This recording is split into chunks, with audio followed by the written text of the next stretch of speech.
so মোৰ ছাত্ৰ-ছাত্ৰীসকল এই কুৱেশ্যনটো JEE Mains 2024 জানুৱাৰীত আহিছিল খুব ধুনীয়া question related to sets let A and B to finite sets with M and N elements respectively মানে কুৱেশ্যনটোত কি দিয়া আছে number of elements in set A is equal to what M and number of elements in set B is equal to what N হয়নে এটো দিয়া আছে এটা the total number of subsets of A is 56 more than the total number of subsets of B মানে A এর যিমানটা subset আছে হয়নে আৰু B এৰ যিমানটা সাবসেট আছে A এৰ সাবসেট B এৰ সাবসেট কৰি 56 টা বেছি আছে কোৱেশ্যনটো এইটো এতিয়া আমি জানো number of subsets of A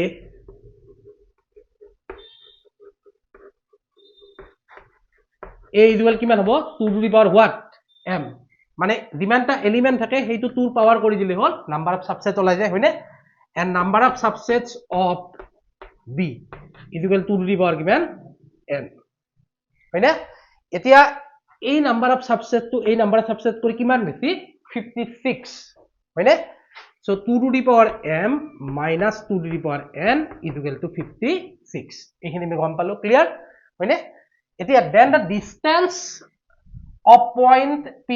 M comma N from the point minus 2 comma minus 3 মানে এই দুটা পইন্টৰ মধ্যে ডিসটেন্স লাগে যদি এই দুটা পইন্টৰ মধ্যে ডিসটেন্স লাগে তেতিয়া হলে M আৰু N উলিয়াব লাগিব এটা M আৰু N নিশ্চয় এইটো ইকুৱেশ্যনৰ পৰা উলিয়াব লাগিব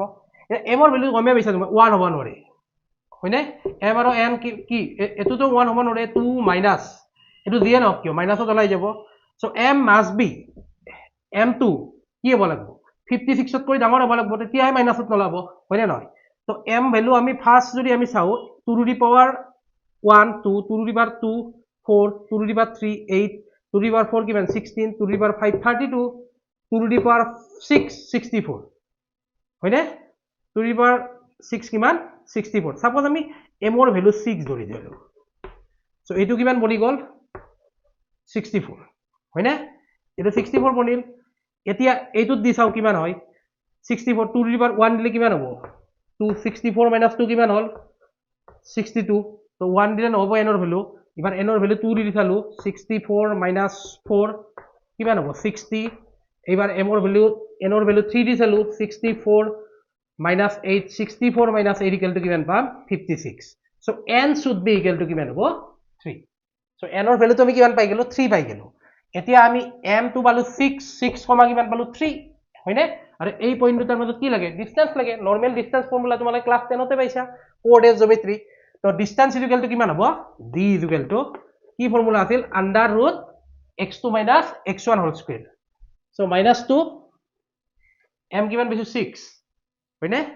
-2 -6 হোল স্কয়ার প্লাস -3